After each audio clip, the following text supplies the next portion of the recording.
Omah anyar.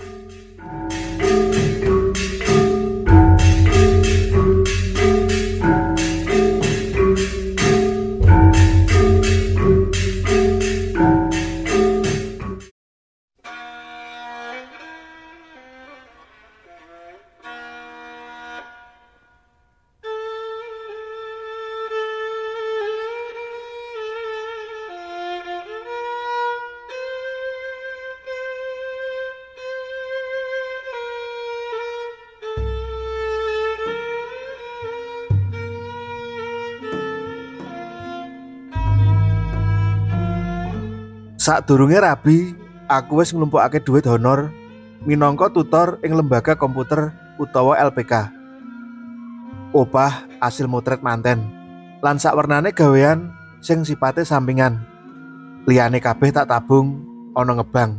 Dene asil saka pakaryan baku yaiku mulang. Wiyata bakti ing SMP PGRI Ngadirojo. Diirit-irit ndak gawe cukup kanggo kebutuhan sewulan. Ndak gawe sengirit mungkin. Karo ben turane uga bisa ditabung.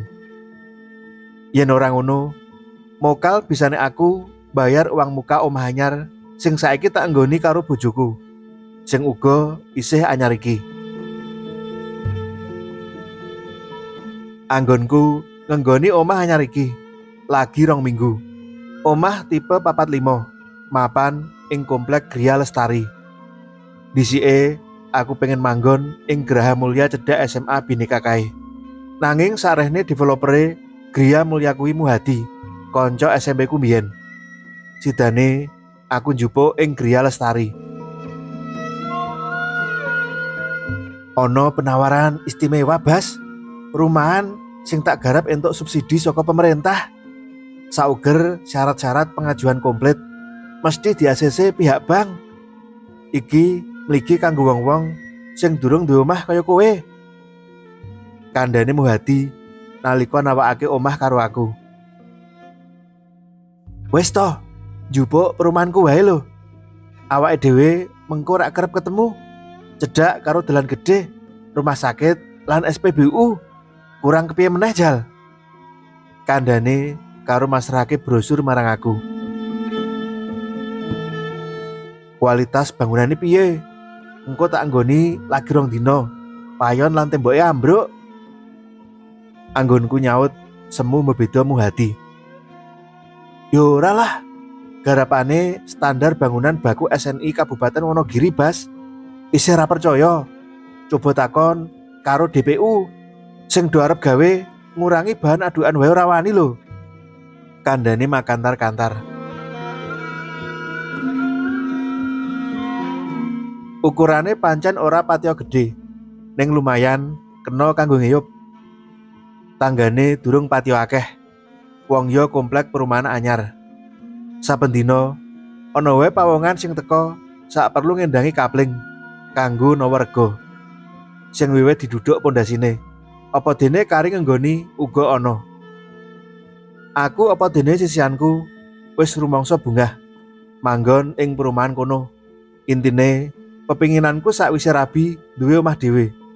Ora nemplek maratuwa, pancen yo kelakon temenan. Waktu kuwi seminggu sakwise ijab kabul, aku lan Titi sisianku banjur boyongan menyang omah anyar kuwi. Mengko yen ana sing kurang meneri mung kari lapor karo aku, Bas. Kandhane Muhadi nalika aku wis ngenggoni omah anyar kuwi.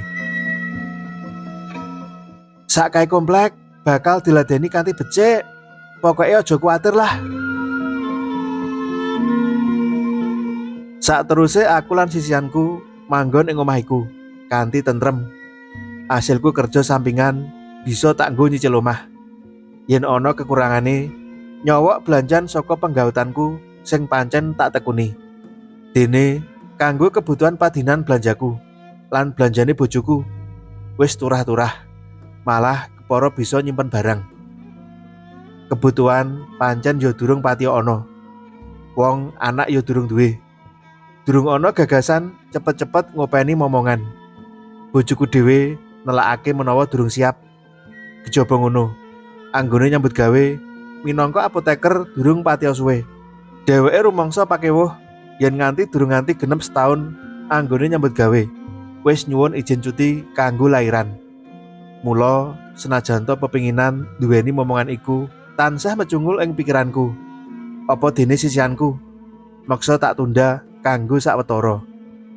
Saora-orane karo ben cedhak utange, rada lunas cicilan omahe. Mengko yen duwe momongan temenan, rak ya butuh ruang kanggo ngurusi omah lan rerewangan momong anak. Wong aku karo bojoku iki ninggalake omah nalika isih esuk umun-umun lan lagi mulih nalika srengenge wiwit glendheh mangulon. Kuwi tegese pangluaran tambah kanggo ragat ngopeni anak lan mbayari rewang saben pendak wulane.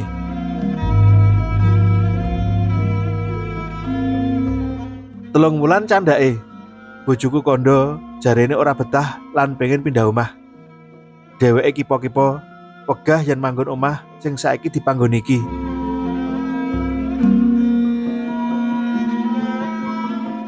Pokoke aku ora bisa manggon omah kene, Mas. Kudu pindah. Pamutahe marang aku nalika wengi kuwi. Pindahnya ngendi? Kene aku kudu pindah. Apa kurang jembar omah sing dinggone iki? Pitakonku nerceh mergo bingung. Ora ana angin, ora ana udan. Lah kok ngerti-ngerti njaluk pindah omah. Iki wae cicilane durung lunas lho, Dik. Piye toh? Pindah ngendi wae kena. Omah ing komplek perumahan iki ya kena. Bakune dudu omah iki sing dinggoni, Mas. Semaure bojoku. Coba ngomong karo Muhadi. Upama ijo lemah ngono iso apa ora? Mengko yen ana wragate tak bayari, Mas. Loh, lah iya. Kene yo kudu pindah omah. Apa PDAM Suloyo? Telepon apa anane? Rak mung kari ngubungi Muhadi to, Dik. Gampang toh? Aku penasaran, pengen ngerti alasane bojoku. Kene yo pengen pindah omah. Ngijolake omah kok kaya tuku sate ning warunge Pak Indo wae. Batinku rada anyel. Bojoku meneng sawetara nata ambekan. Tak sawang banget anggone cuwa. Merga kekarepane arep pindah omah ora tak turuti. Pak Tarmijan guru SD sing ngajak mangkat rondo tak semayani. Tak aturi makan dhisik krana pirembugan antarane aku lan sisianku durung rampung. Jenengan mesti ora percaya, kandhane sisianku alon. Ora percaya apa to, Dek? Jebul omah iki ana sing nunggu, Mas. Bojoku banjur ngerangkul aku gapyuk sajak keweden. Nganti aku kangelan ambekan ya merga saka krakete anggone ngerangkul kuwi. Ya cetono sing nunggu genah aku karo kowe ngono kok. Anggonku mangsuli sak kecekele. Aku dijiwit sak rosane. Dudu, Mas, dudu. Sing nunggu kuwi makhluk alus, Mas. Lelembut. Mula yen ora gelem pindah, aku trimo kumpul karo ibu lan bapak ning sanggrahan wae, Mas. Pangancame sing marai sirahku ngelu dadakan. Ora mungkin, aja ngayawara ah. Aku mangkel bareng ngerti alasane bojoku ngejak pindah omah. Dek, iki omah anyar, kenyar-kenyar. Mosok ana demite. Lah yen omah lawas cakrik biyen, aku ngalah. Kadang kala pancen ana sing nunggu. Lah bareng omah iki dibangun 2 wulan dadi, mosok ana lelembute. Anggonku semaur kanthi logis. Tur yen kumpul karo bapak lan ibu ning sanggrahan, apa ora isin? Kono wis ana Mas Darmadi, uga sak sisiane lan putrane. Njur arep umpel-umpelan kaya kelinci ngono apa piye? Mangkelku wis ora ketulungan maneh.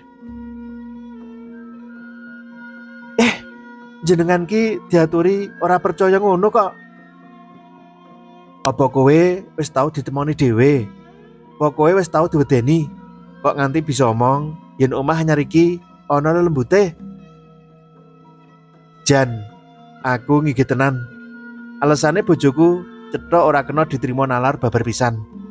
Mosok ya ana lelembut mapan ing perumahan tipe 45. Ya durung Mas, durung. Aku mung krungu suarane. Pating plekok, kayu-kayu arep rubuh. Njur kemrosak kaya kali banjir ana dhuwur plafon iki lho Mas. Kala-kala uga ana lindu barang. Pokoke ora sabaene Mas. Sumaure bojoku karo nudungi plafon utawa internet kuwi. Gene yo, durung nate diurui mung swara.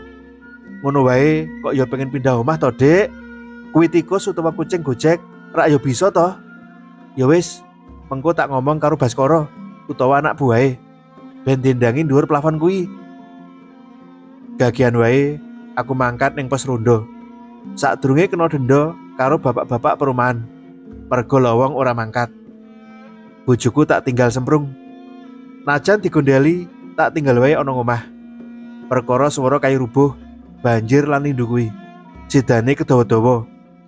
Pendak dina bojoku sangsaya ngangsek anggone ngejak pindah omah. Saben mulih nyambut gawe, ora ana sing dirembuk kejaba. Kapan Mas anggone arep pindah omah? Nganti jueh anggonku ngrungokake. Baskara nuli tak telepon. Gegayutan karo anane swara ing jero internet kuwi. Ning wangsulane pranyata malah luwih jengkelake. Hawane pengembang wis kepayon omahe. Sauger dikomplain ana wae alesane. Yen perkara PDAM macet, lampu PLN mati, gendeng bocor, chatting lothok utawa kusene ngolet, pihak developer tanggung jawab sakwutuhe nganti tumekan saklunase Bas. Lah bareng swara kayu arep ambruk lan banjir, iku ora ana, ora tertulis nggon perjanjian awal. Suarane Baskara saka sabrang kono. Telepon seluler banjur tak pites saknalika. Aku mangkel temenan. Krungu semaure Muhadi sing kaya ngono. Neng bareng tak gagas, bener si Muhadi kuwi. Sing kaya ngono kuwi pancen ora tinulis nggon perjanjian awal nalika akad kredit mbiyen. Mergo anggone ngajak pindah omah ora tak turuti. Bojoku bengong terus. Nanging yen pindah alesane ora masuk akal. Cetha aku wegah nglakoni. Mosok Pak Guru sing realistis kaya aku percaya karo lelembut. Mendah kaya ngopo yen nganti murid-muridku ngerti kelakon sida digeguyu temenan. Mula ora ana cara liya kejaba ndak rerimo atine bojoku supaya ora pijer njaluk pindah omah wae. Usanane aku ketanggur. Wengi kuwi nalika lagi dolanan PowerPoint gawe bahan mulang kanggo sesuk jam pertama. Dumadaan aku krungu swara pating glethok kaya suarane kayu sing arep ambruk.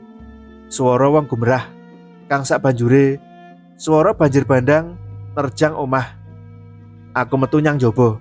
Nyawang langit kahanane resik. Lintang-lintang katon sumunar. Kiraku swara grimis kang ceblok. Jebul ya dudu. Aku nekat mara ing omahe Pak Badri. Sing omahe mepet-pet karo omahku kuwi. Sajake kono ya ora ana apa-apa. Wong Pak Bardi isih mirsani Liga Champion karo putrane. Aku bali mlebu omah, mbacutake gawean. Ora suwe, swara gemerah lan banjir bandang iku keprungu maneh. Ning babar pisan ora tak paelu. Garapan sing durung rampung iku tak serempeng. Murih sesuk bisa nggo mulang. Ning meksa ora rampung. Wong konsentrasine kadung buyar. Sidane aku nusul turu bojoku njur mlungker ing sandinge. Esuke kedadian mau bengi ora ndak critakake marang bojoku. Yen aku cerita mesti dheweke njur ngelehake. Mestine njur ngajak pindah dina kuwi uga. Kowe mosok percaya marang bab ngono iku to Bas? Guneme Muhadi nalika tak temoni. Sakwise pembebasan lahan pekarangan kono kuwi wis diresiki, disaring ati, Karben sing kaya ngono kuwi sumingkir ora ganggu gawe. Kuwi adoh sadurunge wis dipikir karo pengembang. Aja mung dikira aku sak kanca iki mung nyambut gawe mung lawaran. Jlentreh Muhadi nalika aku wadul kedadian sing mau bengi tak alami. Aku blangkemen ora bisa semaur. Pancen pindah kanthi alasan kaya ngono kuwi babar pisan ora logis. Arep meksa Muhadi utawa adu argumen. Cetha yen aku kalah. Dheweke wis ngerti kepiye mungguh panemuku. Menawa ditakoni bab kang kaya ngono iku. Kawit mbiyen mula bangsane lelembut babar pisan ora mlebu ing kamus uripku. Donya pagelarane Gusti Allah mung kanggo manungsa. Genio manungsa kudu kalah karo lelembut. Kuwi kang minangka dasarku. Pisan pindho swara-swara aneh mau pancen ora tak gagas. Nanging bareng omah terus-terusan ana kahanan ngono kuwi. Aku ya bludrek. Kadek pangajak pindah saka bojoku ora saya mendo, nanging saya ndodro. Wis tau nalika aku mulih mulang. Sakai sandangan wis ditata ing jero koper. Jare yen aku wegah dijak pindah. Bojoku arep nekat mulih menyang Sanggerahan Ijen. Bejane wae isih kena tak endakake. Mula Muhadi banjur tak pepetke. Tak jak ning omah, tak peksa nginep karo ben krungu dhewe swara-swara aneh kuwi. Sak banjure yen perlu tak jak kon guwak swara-swara sing aing kuwi sak ado-adohe. Sebab sing keri dhewe iki. Omahku kaya doyok-doyok lindu gedhe. Lamun kabandingake lindu-lindu sadurunge ora ana apa-apane. Ora mung aku sing ngrasakake, semono uga bojoku sing lagi turu kepati. Gedadak uga tangi merga anane lindu kuwi.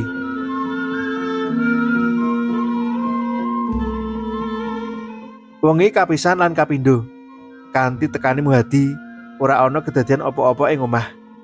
Mula ya saya katek anggone nggarapi aku si Muhadi kuwi. Sing jare Muhadi ora realistis, ora logis, lan akeh-akeh tembunge sing ngeleh-ngelehke aku. Nanging bareng ngancik wengi sing kaping 3, swara-swara iku keprungu maneh. Swara kaya arep rubuh, wong gumerah, banjir bandang. Kang sak banjure lindu gedhe kang saka rumangsaku lan rumangsane Muhadi goyok-goyok omah. Wah, aku lagi percaya Bas. Muhadi ngragap kami tenggengen. Aja ngomong karo warga ing perumahan. Bisa-bisa ancur proyekku ana kene. Wis, sesuk tak goleki srana murih kahanan omahmu bali normal. Kandhane Muhadi marang aku. Apa dene sisianku sadurunge esuk kuwi njaluk pamit. Saklungane Muhadi, bojoku nebah dodo. Piye Mas? Diaturi kok ora percaya. Njur kapan iki pindahe? Bosek to, Dek. Mengko bengi isih arep diseranani karo si Muhadi. Yen lembute iso diilangi.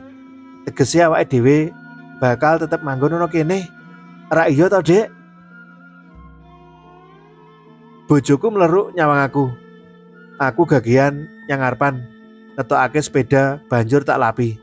Ben ora gedawa-dawa rembug kuwi mau. Wengine Muhadi teka ning omah karo sakweneh wong tuwa. Ditepungake karo aku lan sisianku. Asmane Pak Ahmad Ngali. Piyai saka Yogya wis kepara sepuh. Rambute putih biuk nanging isih ketara energik. Ngendikane wijang. Yen ora kleru dudutanku. Yuswane wis widaan punjul. Sakwise rembukan sawetara, Muhadi banjur kandha menawa Pak Ahmad Ngali iki sing bakal nyaring ati. Murih swara aneh lan linduiku ilang saka jero omahku. Yo panjenengane iki kang biyen nyaring ati lemah sing dienggo adeg perumahan iki, Bas. Muhadi mantepake. Aku karo bojoku mung manut. Bakune kabeh sing aneh-aneh mau bisa cepet ilang saka omah sing tak nggoni kuwi. Pak Ahmad Ngali banjur ngersakake neliti kahanan omah kuwi. Sakwise ngono banjur ngendikan,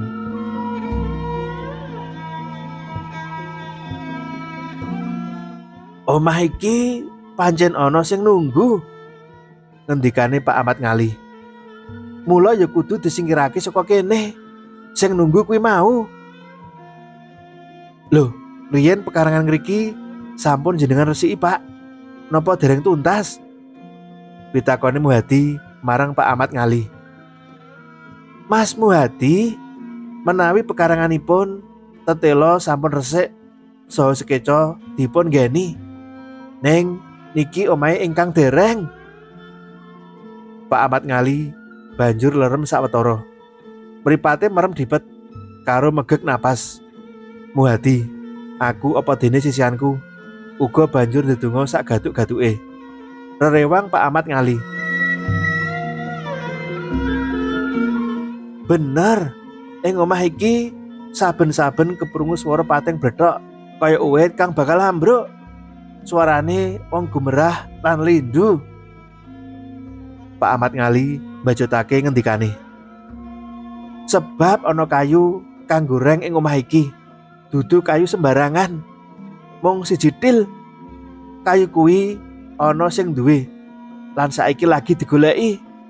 Mula kala-kala ana swara lindu. Kuwi sing duwe wis tekan papan kene. Pengen njupuk kayu kuwi mau. Jlentreh Pak Ahmad Ngali. Lajeng pripun iki, Pak? Kula kalih bojo borong lho kalih jenengan, Pak. Sumambungku karo Muhadi. Sesuk reng kuwi kudu dijupuk, diganti kayu liyane. Aku dhewe sing bakal balekake dhewe marang sing duwe. Sesuke sawetara tenaga sing lagi mbangun omah diselani Muhadi kon bongkar wuwungan omah ngloroti gendeng. Sakwise reng lan usuke pating prenges ketok kabeh. Pak Ahmad Ngali banjur munggah nganggo ondo. Sak perlu njukuk reng sing jare isih ana sing duwe mau. Sakwise reng dijupuk, banjur digawa mudhun, nuli diblebet nganggo kain mori. Para tukang banjur balekake reng lan gendeng kaya sekawit. Moh, yen bongkar-bongkar omah sing kaya ngene iki, dadi tanggung jawabe sapa? Aku apa pihak developer? Anggonku takon karo Muhadi semu guyon. Neng, nek tak kira tetep dadi tanggunganku iki. Yo sak mesine kowe to, Bas. Wong ora ketulis ing perjanjian. Muhadi apa dene aku banjur ngguyu kemekelen. Bas, tak jaluk kanthi serius. Kedadian iki aja nganti keprojol ning tangga teparumu lho. Yen keprojol, kiamat temenan iki mengko. Sida nggoling kendile keluargaku. Muhadi mbacutake rembuke. Aku ngiyani. Cetha wong edan yen aku nganti cerita karo bapak-bapak komplek ngenani kahanan omah sing tak nggoni iki. Mangke dalu taksih enten jejiban malih Pak Moh menapa dene Pak Bas, ngendikane Pak Ahmad Ngali. Sing gadah kayu ajeng muruki mriki. Mila menika menawi Pak Moh menapa dene Pak Bas ngersakaken saged ngertos wewujudanipun. Bajute Pak Ahmad Ngali. Aku merinding apa meneh sisianku. Muhadi uga plenggang-plenggong. Kuwi tegese mengko bengi Muhadi isih bakal ana ngomah, baturi Pak Ahmad Ngali. Lan gage-gage wae samubarang bab minimal suguhan kanggo cagak lek mengko bengi tak siapke. Dina kuwi aku mlebu sedhela njur nyuwun izin marang Pak Kepala Sekolah menawa ana keperluan sing ora bisa ndak tinggalake. Semono uga sisianku. Wengine Pak Ahmad Ngali, Muhadi, aku lan sisianku ngumpul karo rerembugan ngalor ngidul. Ya mergo ngenteni sangat. Pak Ahmad Ngali kober paring wejangan marang aku apa dene sisianku. Jaman sakmenika mila teknologi canggih. Sedaya saged kanalar. Nanging canggih sing kados menapa? Sampun ngantos ngirangi keagunganipun Gusti Allah ing dalem gesang kita. Pituture kuwi cetha katujokake marang aku. Sebab aku banget ngrumangsani menawa wong model aku kuwi tansah negekake nalar, akal utawa rasio. Griya utawi dalem ingkang sae tur kebak rahmat menika ingkang asring kaginakaken manembah dumateng Gusti sampun ngantos kados kuburan, Pak. Pak Ahmad Ngali mbajutake ngendikane. Aku tumungkul bener ngendikane Pak Ahmad Ngali kuwi. Saksuwene iki pancen aku ora nindakake dawuhe. Kena uga diarani wis lali. Lan kahanan ing omahku mbok menawa wae pepeling kanggo aku supaya aku ora takabur lan sombong. Kepiye wae, manungsa mono mung titah. Dhuwur isih ana Gusti Allah. Aku dadi sadar. Nalika jam kang cumantel tembok nuduhake jam 11 punjul sithik, dumadakan ana lindu gede banget. Aku muhati lan sisianku neratap uga sarsaran. Nanging Pak Ahmad Ngali paring dawuh supaya kabeh tenang. Lampu ing ruangan biarpet. Pak Ahmad Ngali banjur ngadeg lan ndedonga. Asta tengen mundireng sing wis kabuntel mori. Saka rumangsaku ana wewayangan ireng ning ora patiya jelas. Cat katon cat ora. Mung kaya keluk rupane. Semu-semu ireng nyaket Pak Ahmad sing isih ndremimil ndedonga. Dumadakan reng kang kabuntel mori ngilang plas bebarengan karo ilange reng kabuntel mori. Renge ilang, dene morine lumbruk ana jerambah. Kayunipun sampun dipendhet sing gadah Pak Moh, Pak Bas, ngendikane Pak Ahmad Ngali. Insya Allah dalu menika ngantos salajengipun empun boten wonten swara pletak-pletok tiyang gumerah napa malih lindu. Neng kula suwun nggih niku wau ampun ngantos kendhat anggenipun ndedonga dumateng Gusti, ngendikane Pak Ahmad Ngali kebak wibawa. Salajengipun perkawis kagungan putra niku boten sah direncana. Sumangga anut kemawon dumateng kersane Gusti. Kathah tiyang ingkang peputra pengen kagungan putra boten sisah was kuatos ganggu pedamelan. Gusti ingkang badhe ngatur sedayanipun Pak Bas. Enggih Pak, kula wiwit sadar niki nggihan, semaurku alon. Aku malih rumangsa cilik banget ana ngarepe Pak Ahmad Ngali iki. Kok ya ngerti-ngerti timen Pak Ahmad Ngali iki. Anggone paring pangandikan nganti tumekan rencanaku arep peputra bareng. Lan ora perlu ndak selaki.